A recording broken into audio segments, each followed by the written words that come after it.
Le mécanisme respiratoire primaire décrit par William Gardner Sutherland est un concept qui exprime la perception de l'impulsion rythmique, perçue comme la manifestation de la vie tissulaire et de ses altérations. Il existe 5 composantes.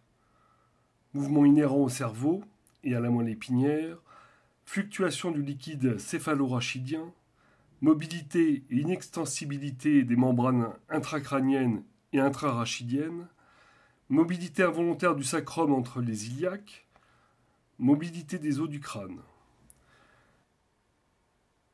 Ce MRP a pour origine la symphyse sphéno-basilaire et est caractérisé par 2 phases.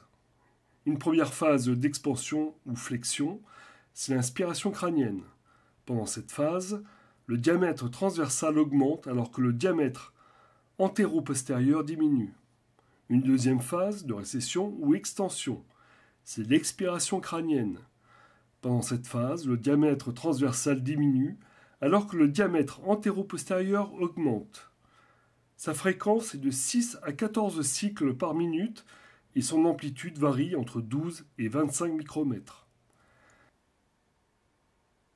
Les os impairs sont situés sur une ligne centrale du crâne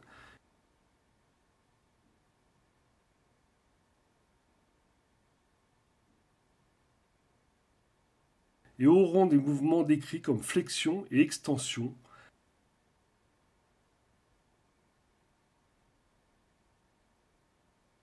alors que les os pairs sont situés de part et d'autre de cette ligne centrale.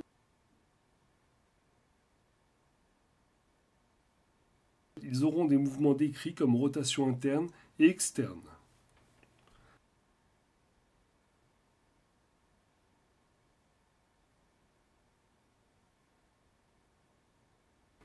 Flexion. Extension.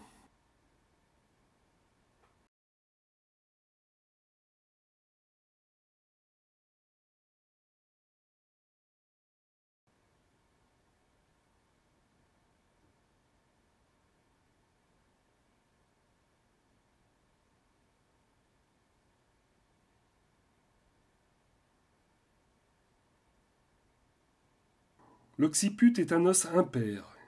Il décrit des mouvements de flexion et extension autour d'un axe transversal situé dans un plan frontal, à l'aplomb des apophyses jugulaires.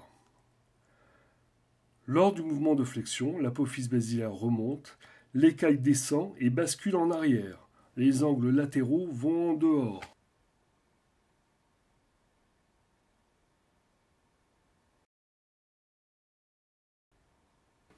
Flexion. Extension. Inspire. Expire. Flexion. Extension. Inspire. Expire.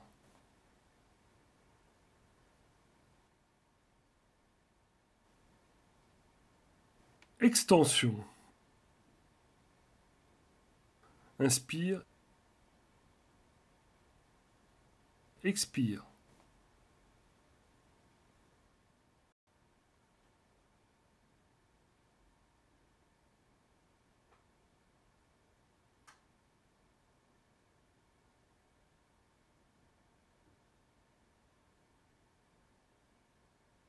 Le sphénoïde est un os impair. Il décrit des mouvements de flexion et extension autour d'un axe transversal dans un plan frontal situé en avant de la selle turcique. Lors de la phase d'expansion, le corps bascule antérieurement, les grandes ailes du sphénoïde basculent vers l'avant, le bas et le dehors. Les apophyses ptérygoïdes basculent vers l'arrière, le haut et le dehors. Le sphénoïde entraîne avec lui les os de la face.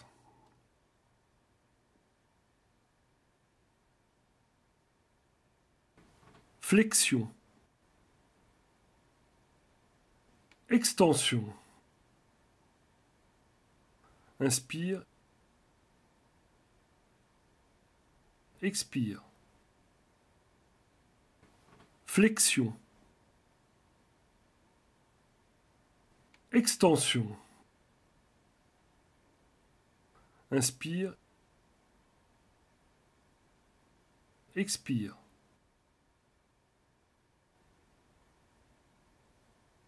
Extension. Flexion. Extension.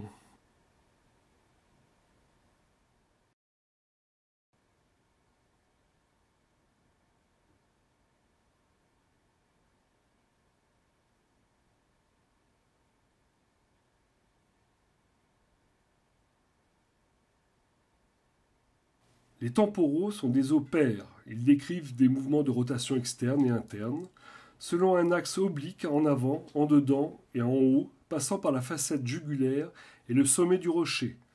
Son mouvement est décrit comme semblable au mouvement d'une roue voilée. Lors de la phase d'inspiration crânienne, le temporal décrit une bascule antérolatérale. Le bord supérieur du rocher bascule en avant et en dehors. La squame bascule aussi en avant et en dehors. Le processus zygomatique descend et la mastoïde bascule postéromédialement.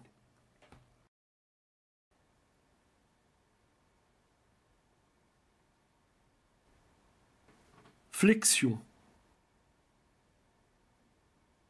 Extension. Flexion. Extension. Inspire. Expire. Inspire.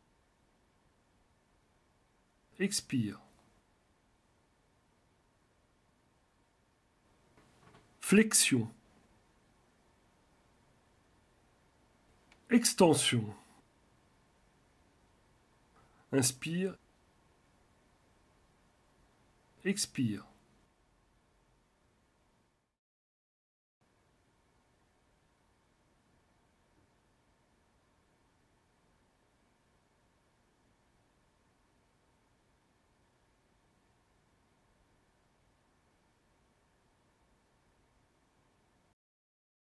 Les pariétaux sont des os pairs. Ils décrivent des mouvements de rotation externe et interne autour d'un axe oblique vers l'avant, le dedans et le haut, passant par le point pivot occipito-pariétal, la bosse pariétale et le point pivot fronto-pariétal.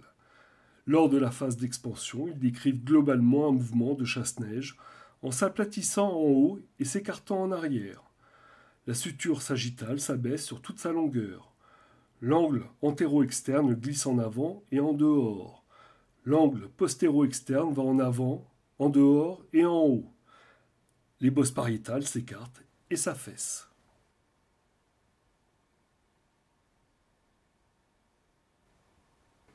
Flexion. Extension. Flexion. Extension. Inspire. Expire. Inspire. Expire. Flexion. Extension. Inspire. Expire.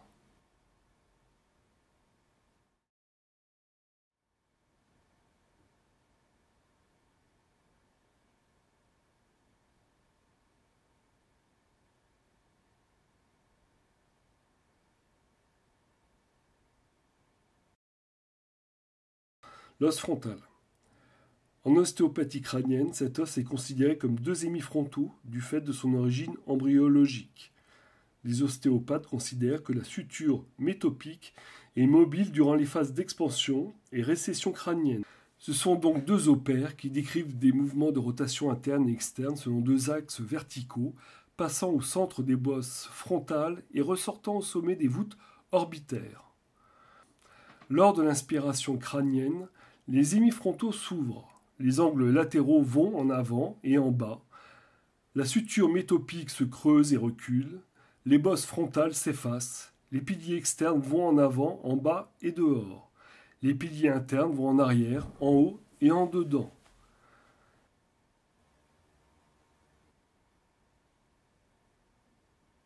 Inspire. Expire. Inspire. Expire. Flexion. Extension. Flexion. Extension. Les grandes ailes du sphénoïde ont tendance à faire descendre le frontal en avant, mais il est retenu par la faute du cerveau médialement, d'où une rétraction de celui-ci au centre.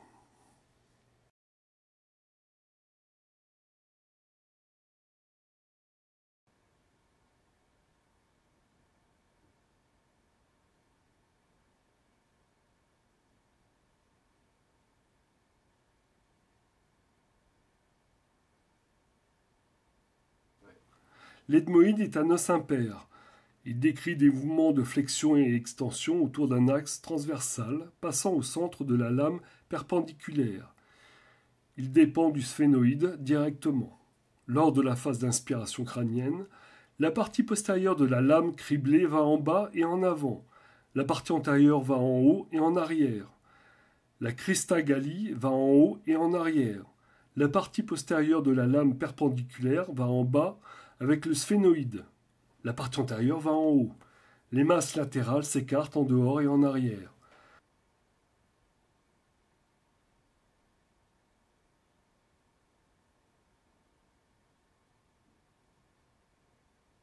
L'alternance flexion et extension assure le pompage des cellules ethmoïdales et assure ainsi un drainage et une aération des fosses nasales.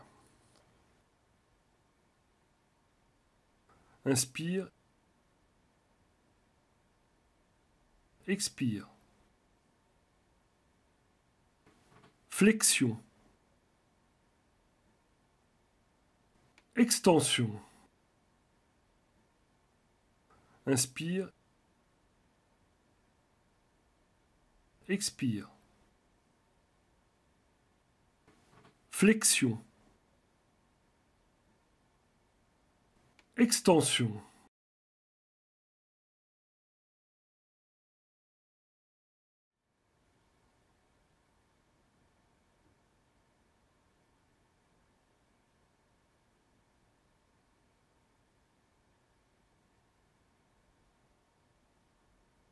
Les malaires sont des os pairs.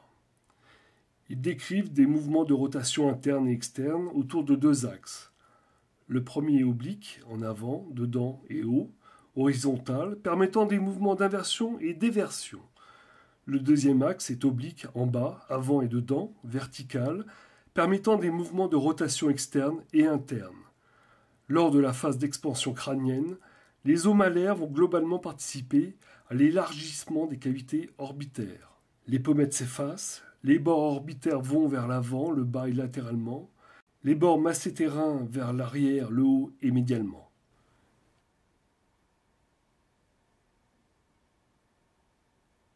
L'os malaire ajuste continuellement les forces transmises entre les os sphénoïdes et maxillaires et les os temporaux et maxillaires. Du fait de ces nombreuses articulations, cet os présente de nombreux sites d'ajustement entre la sphère antérieure et postérieure du crâne. Flexion. Extension. Inspire. Expire. Flexion. Extension. Inspire. Expire.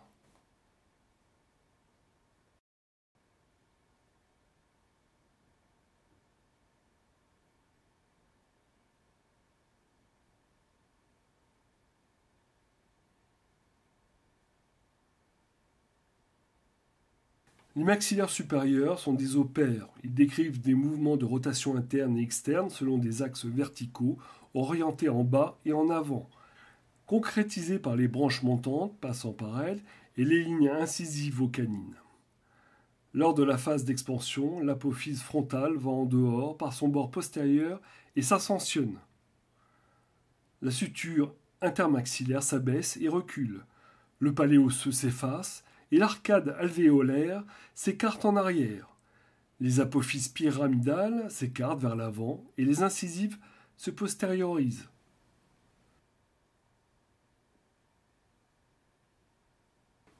Flexion. Extension. Inspire. Expire. Flexion. Extension. Flexion. Extension. Extension. Flexion. Extension. Flexion.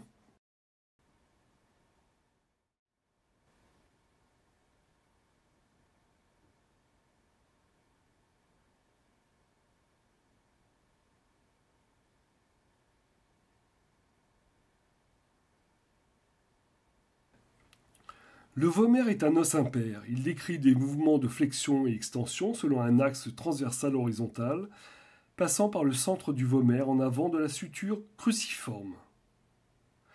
C'est une sorte de poutrelle, de transmission de force, de mouvement entre le sphénoïde et le palais osseux. Lors de la phase d'expansion, le vomer descend et pivote sur son axe en poussant la voûte palatine vers le bas. Le bord supérieur est repoussé par le rostre sphénoïdien et part en bas et en arrière.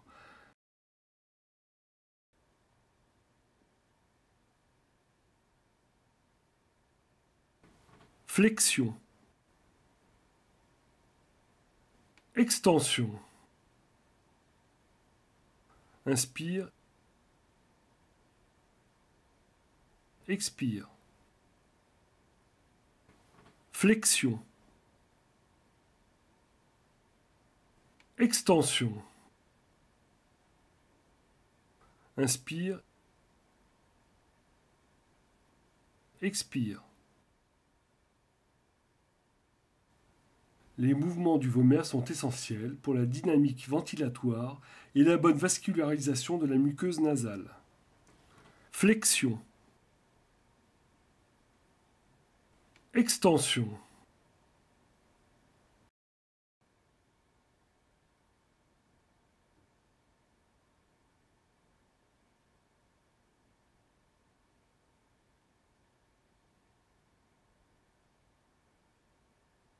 Les palatins sont des os pairs. Ils décrivent des mouvements de rotation externe et interne selon un axe vertical passant par la lame verticale du palatin au niveau du processus orbitaire et le centre de la lame horizontale. Lors de la phase d'inspiration crânienne, les palatins décrivent une descente globale associée à une expansion latérale et postérieure de la partie inférieure de la lame verticale. C'est un mouvement de chasse-neige.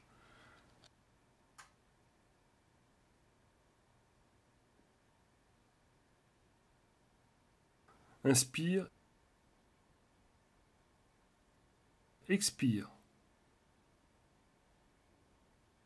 Inspire.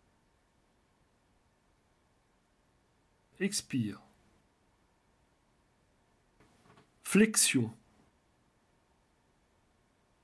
Extension.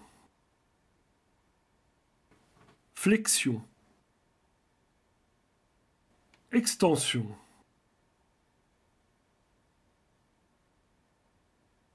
Les palatins ont un rôle de réducteur de vitesse du mouvement entre le sphénoïde et le maxillaire supérieur.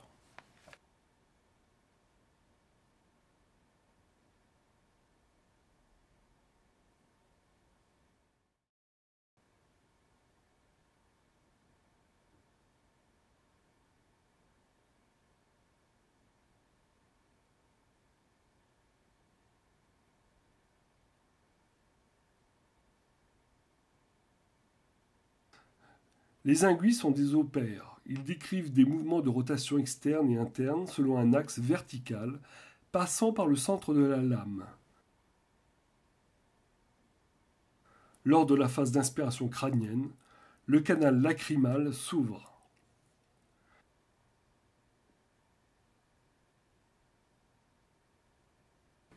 Flexion.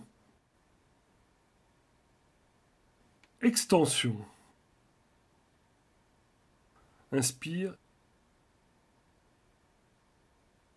Expire. Flexion. Extension. Inspire.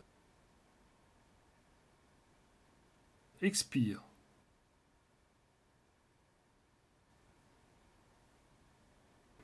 Flexion. Extension.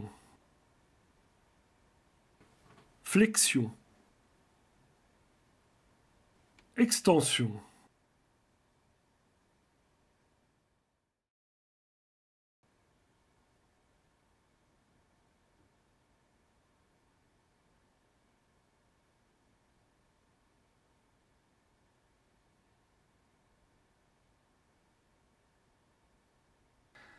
Les os propres du nez sont des opères. Ils décrivent des mouvements de rotation externe et interne selon un axe sagittal oblique vers le bas et l'avant. Ils décrivent des mouvements de rotation axiale comme des mouvements de volée.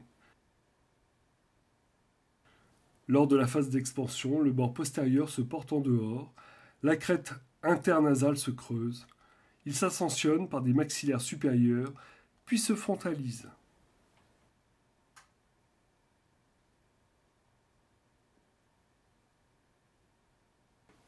Flexion. Extension. Inspire. Expire. Flexion. Extension. Flexion. Extension. Extension. Flexion. Extension.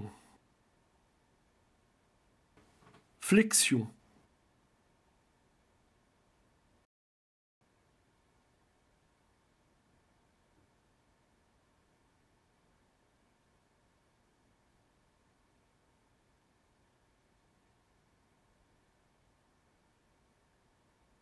Tout comme les hémifrontaux, la mandibule est séparée en deux hémimandibules par la symphyse mandibulaire qui est considérée comme mobile.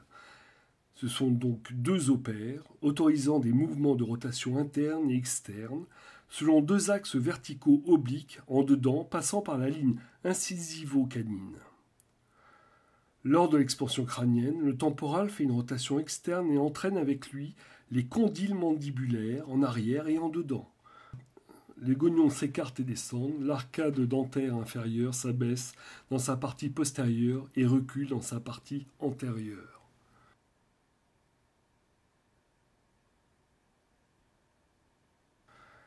La biomécanique de la mandibule permet aux dents inférieures d'effectuer un mouvement identique à celui des dents supérieures lors des mouvements des maxillaires, ce qui permet une préservation de l'articulé dentaire et une occlusion permanente. Flexion. Extension. Inspire. Expire. Flexion. Extension. Flexion. Extension.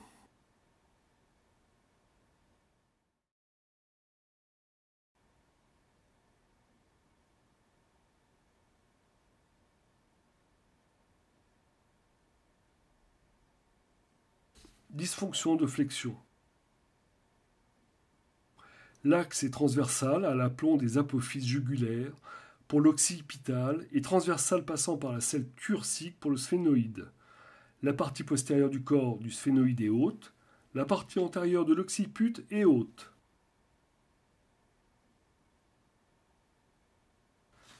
Dysfonction d'extension.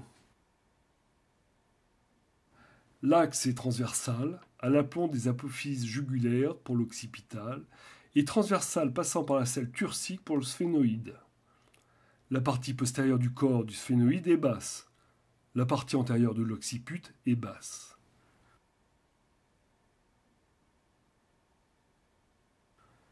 Dysfonction de torsion droite.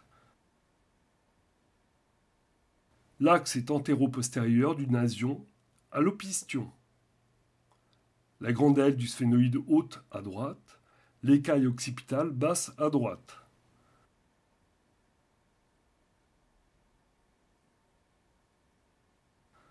Dysfonction de torsion gauche.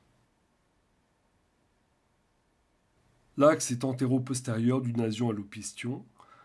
La grande aile du sphénoïde haute à gauche, l'écaille occipitale basse à gauche.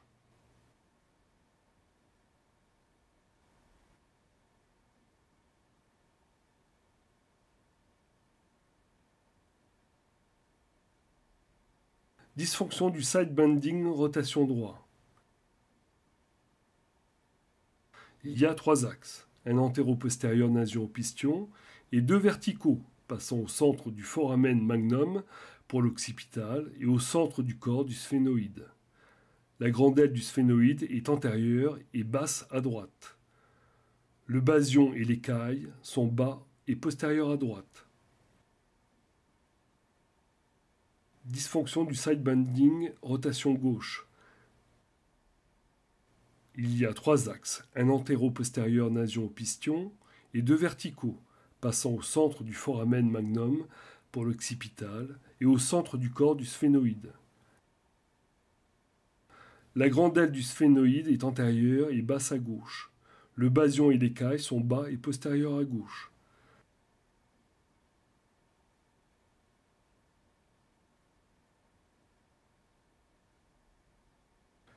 Dysfonction du strain vertical haut sans respect de l'axe. Cisaillement vertical du corps du sphénoïde, le corps sera haut. Dysfonction du strain vertical haut avec respect de l'axe. Les axes seront ceux définis dans la flexion et l'extension. Le corps du sphénoïde sera haut et en flexion. Le corps de l'occiput sera bas et en extension.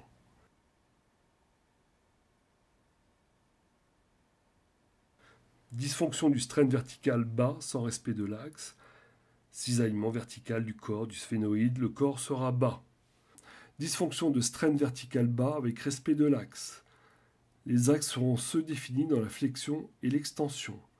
Le corps du sphénoïde sera bas et en extension. Le corps de l'occipital sera haut et en flexion.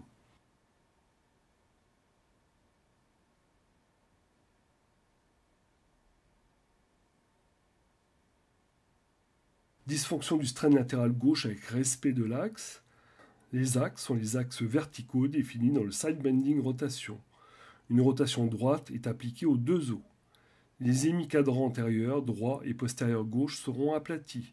Les hémicadrans antérieurs gauche et postérieur droit seront bombés. Dysfonction de strain latéral gauche sans respect de l'axe. Cisaillement transversal du corps du sphénoïde par rapport à l'occiput. Dysfonction de strain latéral droit avec respect de l'axe. Les axes sont les axes verticaux définis dans le side bending rotation. Une rotation gauche est appliquée aux 2 os. Les hémicadrans antérieurs droit et postérieur gauche seront bombés. Les hémicadrans antérieurs gauche et postérieur droit seront aplatis. Dysfonction de strain latéral droit sans respect de l'axe. Cisaillement transversal du corps du sphénoïde par rapport à l'occiput.